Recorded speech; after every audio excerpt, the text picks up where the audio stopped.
Alto. Where are you going? Fruit for El Capitan Cortes. I take it. No, no. Give me no one enters. No, no. El Capitan. I give it to no one but El Capitan. Let him in. Set it there. Guard, bring me my machete. See me, Capitan. Oh, so sorry.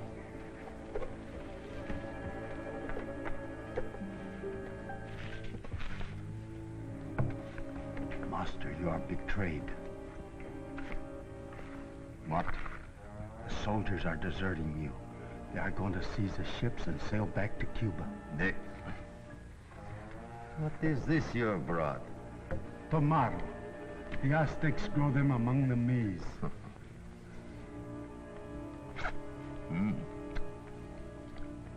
Juicy. And has a right agreeable taste.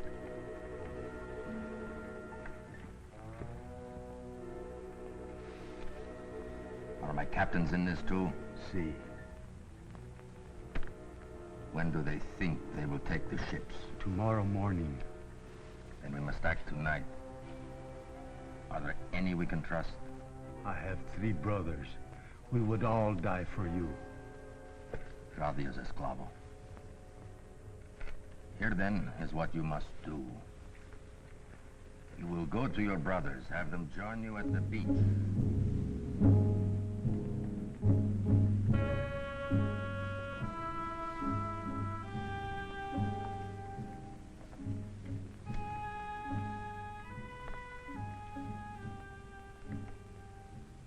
My captains, word has come to me that some among you are disinclined, aching to quit before you start.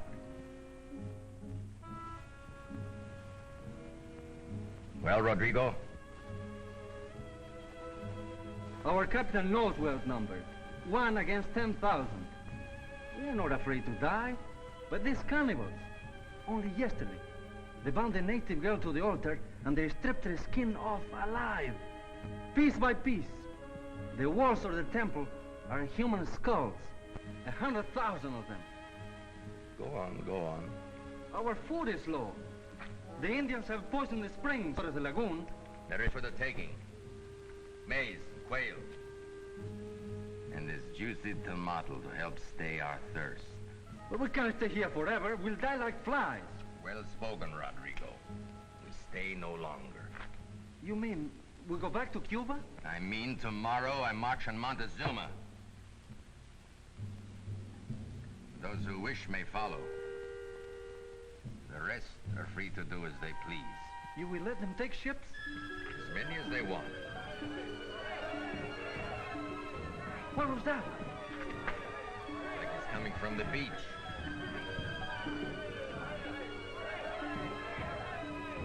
Por Dios, the ships! The ships, they're all afire! Everyone? Si, Senor Capitan, everyone! Too bad.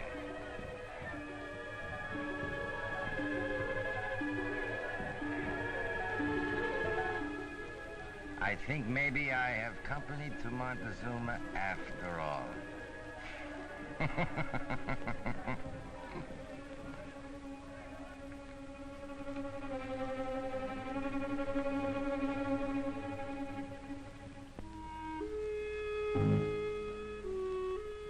You did a noble job of it, Esclavo. That was a beautiful fire. Gracias, master. You know something, Esclavo? We must surely take the seeds of this tomato back with us to Spain when we return. Si, if we return. No, Esclavo. When we return.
Marquis de Lafayette, Monsieur Jefferson, to pay his respects. Who? Monsieur Thomas Jefferson, the new minister from America. Oh, yes, most certainly. Monsieur, enter, please. Monsieur le Marquis. Welcome, my friend. Welcome. Oh, your arm. Oh, merely a sprain. Oh, please, sit down. Thank you.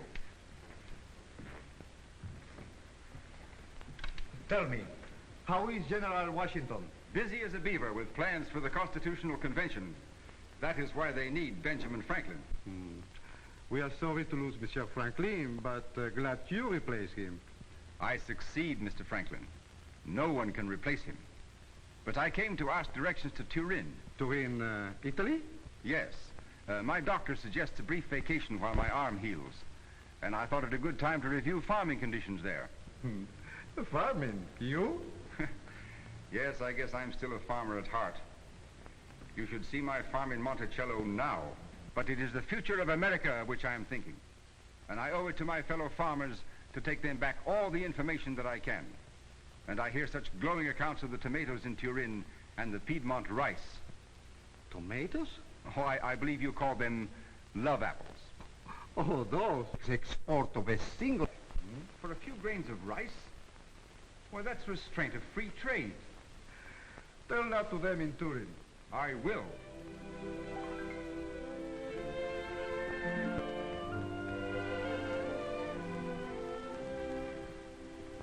But that is restraint of free trade. Si, signor. But what would you? It is the law. But if one could take out just a little bit... At the border, they search you. And if you are caught smuggling out ever so little, up comes your head. Are you sure? Maybe you're lucky, and they shoot you. Now, signor, you had better content yourself with love apples. They help you to make love. They excite the grand passion. What good is love if you're dead? Yes, I see. I won't take the one without the other. Well, maybe I could take 2 small sacks through the Apennine and my donkey for to live. Agreed. In advance. Oh, certainly.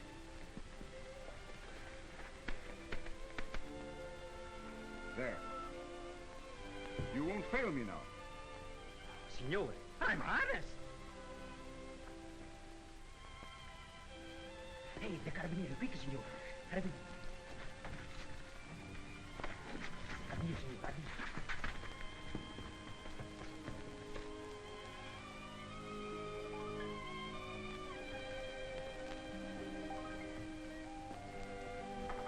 Just 1 minute, my little pig. Please, I'm honest. And I can prove it. The foreigner, he tried to bribe me with 2 lire to smuggle rice through the mountains. So, And I refused. boss, give me the 2 lire. What? The 2 lire. But I only took it to teach him a lesson. I swear it. Now be gone, or I'll teach you a lesson.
Please, my arm.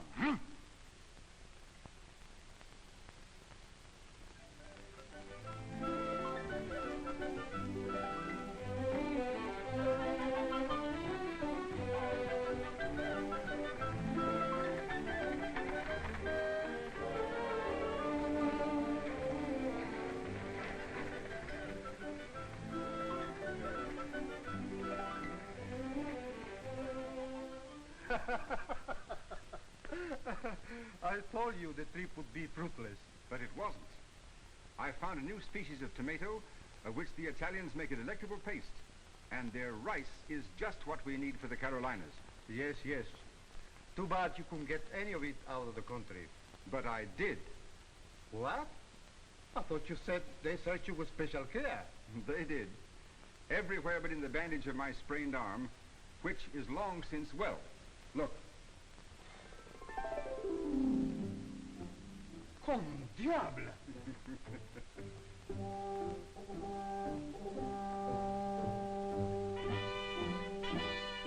9, 10, 11, 12. There you are, Jonathan. A round dozen of each. Thank you, Tom. Sorry I couldn't bring more, but we'll make them go as far as they will. 12 rice seeds and 12 tomato seeds to each of you as long as they last. What the tarnation use is these tomatoes? Good use, Jonathan. Why, the old Aztecs ate them for centuries, and the Italians are eating them now. And there are folks up in Salem and down in New Orleans eating them. We eat them at Monticello, and I'll wager that after you've raised them, your folks will be eating them too. 9, 10, 11, 12. Thank you, Tom. You're welcome, Giles. All I ask is that all you farmers give them your best care. Rice can be one of our greatest food crops in the southern states, but tomatoes may come to be grown in all our states.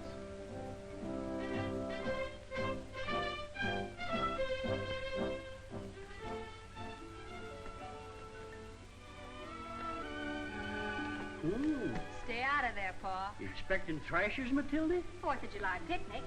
Yes, going to all this trouble for a farm hand. Oh, now, when you could have had that nice city fella from Columbus. What, that dude? Alec Livingston's all right. Old man Grimes says he's the best hand he ever had. He says he's got a regular knack for growing things. Like love apples, I suppose.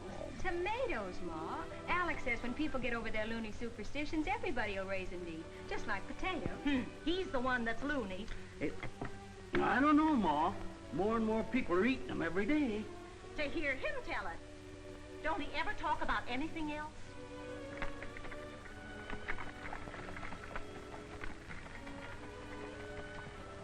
Whoa! There he is now. Where's the picnic at? Buckeye Lake. Ooh. If you ever get there. Wouldn't surprise me if you spend the day in a tomato patch. Oh, Ma.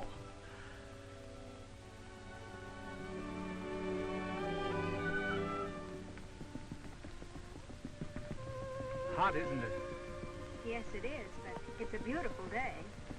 Whoever said it always rains on the 4th of July? I wish it would rain pretty soon. Well, I'm trying out a new kind of tomato. It ought to have more moisture. Oh. Want to stop by and see him a minute? Oh, I'd love to. Get out!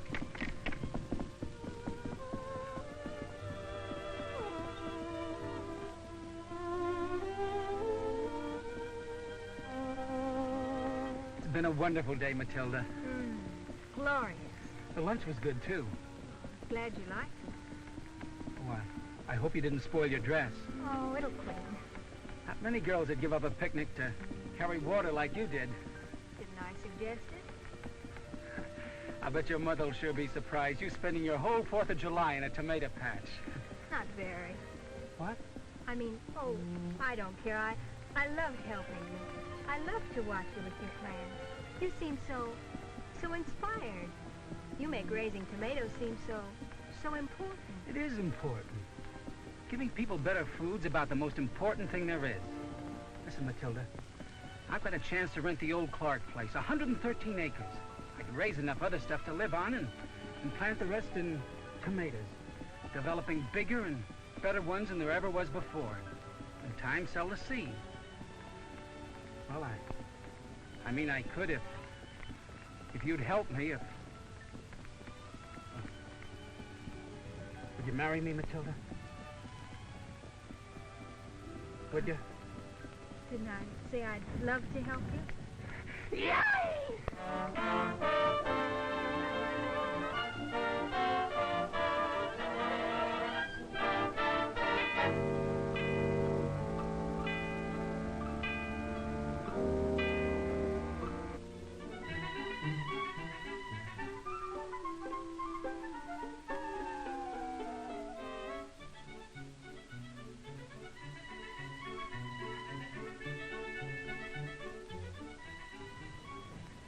look awfully nice.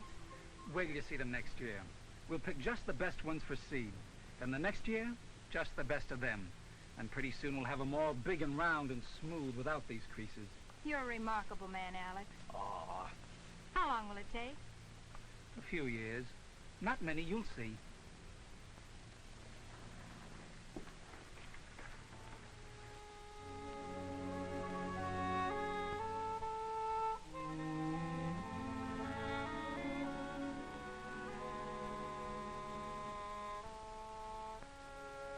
No use fooling ourselves any longer. I'm a failure. No, you're not. It's been 15 years. But some of them look better than ever, don't you think? Only a few. And I was so sure 15 years ago. Every year we took only the best fruit for seed. But every year they came up the same. Some good, some bad. Most of them just middling. Same plants. Some little scrawny ones and a few extra strong, healthy ones like this one here. That is a nice one. If we could only... Say, maybe that's it. What's it? We've been selecting the best fruit, regardless of the plant it grew on. The seed reproduced all the old plant's characteristics, bad as well as good. If we started taking only the best plants and used the best fruit off of them, Matilda, I believe my soul, we've got it.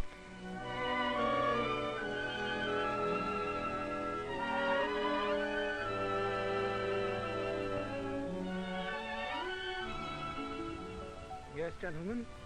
This is the third year of the new experiment, and I know now it's going to be a success. Fine, at last. Good. We'll put the seeds on the market right away. Oh, no, not yet. Why not? Well, I want a few more years to make absolutely sure. You've already been at it for 18 years. Yes, and I'll be at it 18 years more if it takes that long. I'll let you know when the seeds are ready.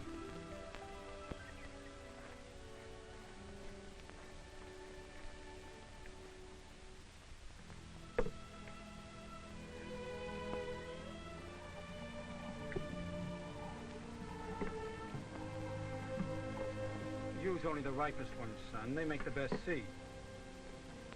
There now, I think that's enough pulp. Spread it out to dry. All right. Hollow when it's done. Yep. Well, gentlemen, I've called you here today to tell you that at last we're ready. You mean we can put the seeds on the market? Yep, the good characteristics are all set now. Man, do you realize what this means? Up until now, there hasn't been a single acre of tomatoes in the whole United States that would produce one bushel of good ones. And this Paragon tomato will. It'll produce uniformly good fruit on every plant. Oh, that's fine, A.W. You know, all these years I thought I'd be tickled to death when this job was finished, but now, doggone it, if I ain't a little bit sorry it's over. It's not over, A.W. What? I thought this tomato business was a fad, but it's not. More and more people are planting them all the time. Now they'd like an earlier tomato. And what's more, some of the big food preservers have taken it up, like H.J. Heinz over in Pittsburgh. They want fewer seeds. Fine. You mean you'll undertake these further varieties? I certainly will. Do you have any idea how long that will take? Hey, Pop! Give me another 10 years and I'll produce a tomato that'll tickle even H.J. Heinz himself. Mrs. Livingston, your husband is a remarkable man. I could have told you that years ago.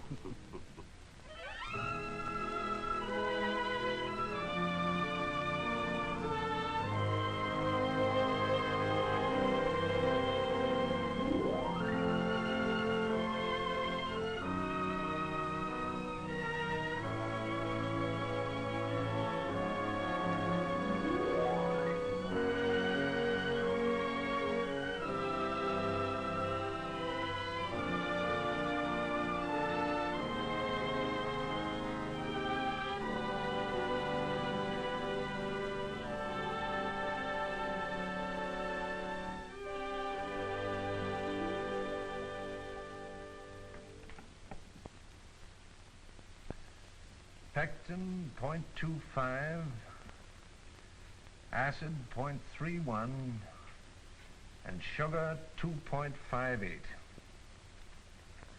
That's Sweeney. Everyone.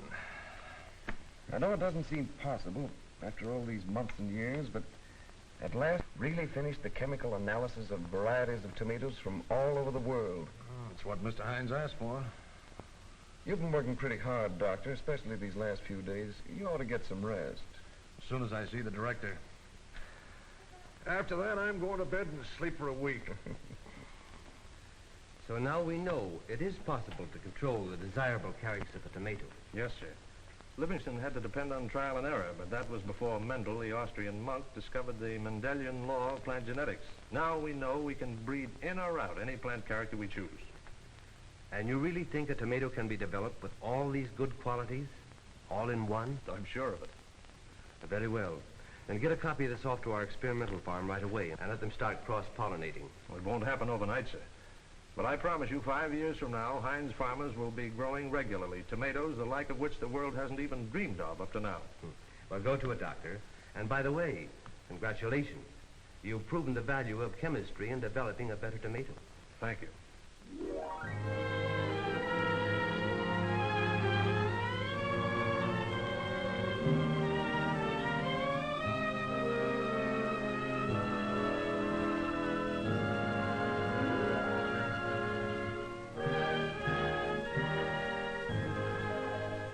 Before we enter into this contract with you, Mr. Corey, I want to tell you a little about what it means to grow tomatoes for Heinz. I know a little about it, Mr. Barnes. I'm new in this section, but Irvin Gilder, he's raised for you for years, told me something about it. My farm's the first one east of his. Oh, yes, I know the place. We'll test your soil. I think your South 40 could be put in shape very easily with 424-12 fertilizer. I'll do whatever you say. We feel that you will follow instructions all the more carefully if you understand fully what's back of them. To the Heinz Company, the growing and preparation of food is a sacred trust. Yes, sir. We furnish the tomato plants because we grow a particular type, one that is best suited to our product, and at the same time, one that is most profitable to the grower. I see. Years ago, one of the many scientists of our quality control department began to analyze tomatoes from all over the world and select the best types, which were then developed by one of our own scientists, who is known as one of the world's foremost tomato culturists. It's done through cross-pollination. In our own greenhouses, he selects his plants. For instance, it might be a San Marzano, imported from Italy, with low acidity and high sugar content. With sterilized shears, he cuts away the cluster of anthers in the blossom, leaving the naked pistil. Through the magnifying lens, we see the tiny bud of the new tomato at its base. He then moves to the other plant selected. It may be the Marglobe, developed by Pritchard out of Livingston's famous Globe tomato, fine fruit with vigorous foliage. This time he collects from a protected blossom a tiny quantity of pollen dust upon the tip of a brush. He transfers the pollen to the pistil of the first plant, gently brushing it on the moist stigma end. A small perforated glassine envelope is slipped over it and clipped there, so nothing can contaminate it. When fertilization is complete, the envelope is removed. If it were possible for you to watch the tomato grow before your eyes, if you could somehow condense days of growing into fractions of seconds, you would find, by force growing, the tiny bud expanding and developing into ripe, red, luscious fruit, containing all the characteristics the scientists wished it to have, characteristics that make the tomato one of the most nutritious of fruits. At the peak of perfection, it is removed from the plant, its seeds carefully extracted, washed, and treated, then replanted, and the whole routine gone through again year after year. Even under ideal growing conditions, it takes 8 years or more before we will concede that the seeds are ready for use and start the seedlings, which are to be entrusted to you. The seed beds are made ready with soil that has been completely sterilized. Around the middle of March, trained swift fingers sow the seed. When the seedlings are about 2 inches high, they are transferred to flats, to be thinned out and transplanted by our girls. Then we take those flats and place them in long underground glass-covered cold frames, where they attain a sturdy height of 8 to 10 inches. That brings us up to the middle of May, when the first of our young pedigreed plants are ready to be distributed to our contract farmers. Of course, the routine is staggered so that we can distribute plants for a month or more, which will give you time to get your field ready. No wonder you folks are so particular about who handles your plants. You bet we're particular. And another thing, you agreed to deliver tomatoes at the specified time. And I mean the precise hour of a given day. I'll give you the exact schedule as the harvest season comes around. I understand. All right, Mr. Corting. I'm going to sign this contract with you. Thanks, Mr. Barnes. You can count on me. I'm sure of it. And in no time at all, you'll be out there putting in your own plans.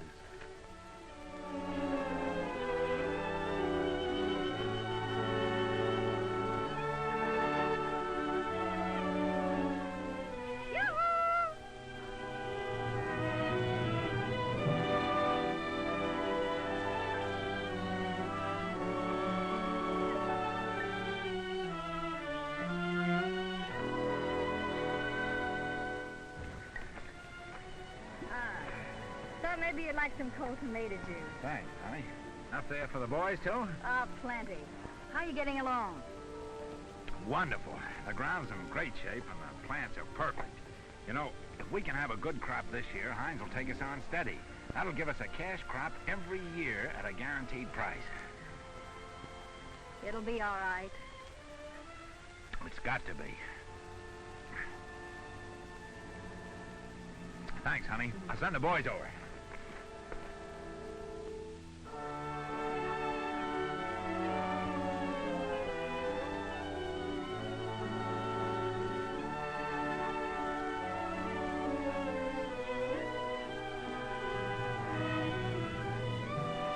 So long, Eddie. Come on.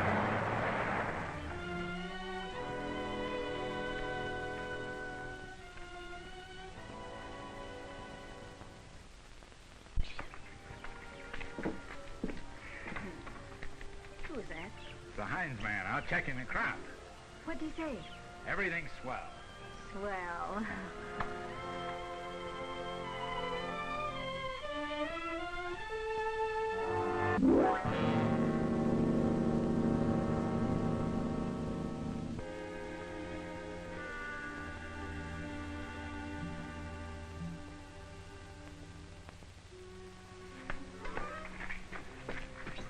What's the matter? The tomatoes. What's the matter with them? Well, 2 weeks ago when Barnes was here, they were all right. Now they've got black spots on the leaves. If we lose that crop now... Why don't you phone the Heinz man?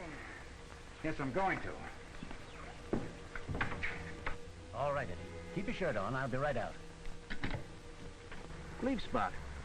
Comes in warm, damp weather. Like mildew on your wife's roses sometimes. Is it bad? Yes, some. It kills the leaf that feeds the fruit. But you've caught it in time. If you dust the whole field right away. Well, how am I going to dust 40 acres right away? Well, there is one way.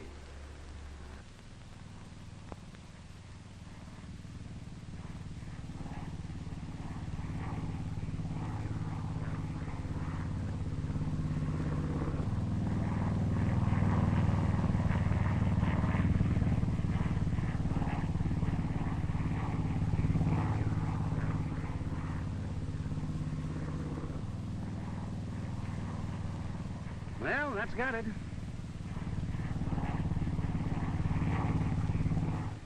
it all right now? Yeah, everything's going to be okay. We caught it just in time. Oh, Eddie, I'm so thankful. Maybe you think I'm not. Oh, say, Eddie, Mrs. Van Gilder was telling me this morning she works at the local Heinz plant during canning season. She does? Mm-hmm. Lots of the women do. Look forward to it every year. Gives them extra money. And the Heinz people like it because they're all accustomed to preparing food in their homes. Sounds all right. I was thinking, I'd kind of like to... Huh? It's only 6 weeks out of the year. Mrs. Van says she thinks she can get me on in place of Mrs. Hogan-Doubler, who moved away. Well, you think you really want to? Well, then we could buy the furniture for the spare room. I think it'd be fun. Okay. Looks to me like we're getting to be a regular partner of Heinz.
turn every day.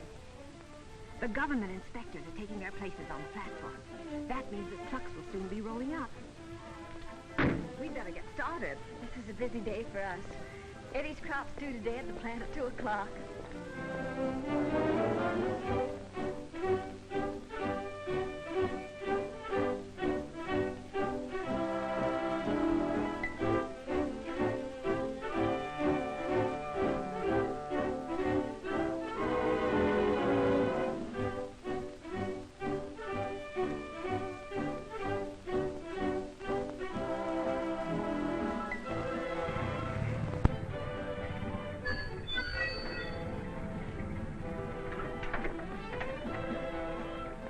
Hello, Eddie, right on the dock. We'll be ready for you in a moment. Oh, pretty busy. That's right. That's why we have the tomatoes delivered on schedule. This way, neither the farmers nor the tomatoes have to stand around for hours parboiling in the sun.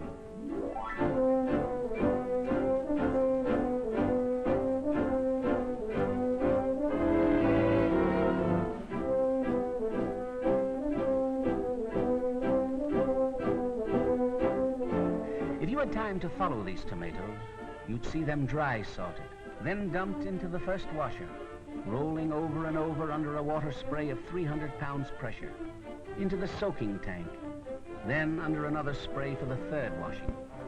Next onto a moving belt where girls on either side pare and trim as necessary. This is the last time the tomatoes are touched by human hands. After this, they go through their fourth washing, thence to the scalder and pulping machine to remove pulp, seeds and skin. After which they are pumped through glass-lined pipes to the kitchens for cooking. From here they are piped to the bottling room. The bottles come out of the sterilizer, glide along the conveyor to the filler, then on to the capper. From here they move through the cooler to the labeling section, and there you are. This morning, those ripe red, luscious tomatoes were growing in your field. This afternoon, they're Heinz ketchup or chili sauce or Heinz soup or tomato juice, as the case may be. Wow, talk about fresh. That's the idea. Now let's have a look at your tomatoes.